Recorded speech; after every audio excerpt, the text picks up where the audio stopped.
আজ আপনাদের সামনে যে ভিডিওটা দেখাবো 3 নাম্বার হাতের ব্যবহারের জন্য 3 নাম্বার কোন ধরনের ডিভাইস প্রতিটি আপনাদের স্টেপ বাই স্টেপ আমি দেখাচ্ছি। আপনারা এই রুলস অনুযায়ী আমি যেভাবে দেখাচ্ছি এইভাবে আপনারা প্রতিটা ডিভাইস বাসাতে বানিয়ে নেবেন। বানিয়ে নিয়ে হাতের ব্যবহারের জন্য এটা আপনারা ব্যবহার করতে পারবেন।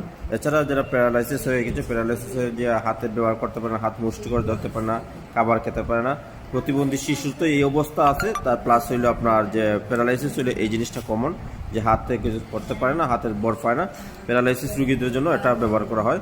তো আপনারা দেখেন এই ডিভাইসটা, আর এই ডিভাইসের কীভাবে ব্যবহার আগামীকাল আপনাকে আমার এই চ্যানেলেই দেখাবো।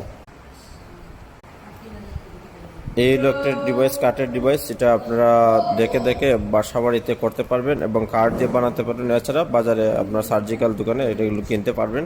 তো আশা করি আপনারা কাঠ দিয়ে এগুলো বানিয়ে নেবেন। কাঠ দিয়ে বানানোতে মনে করি আমি ভালো।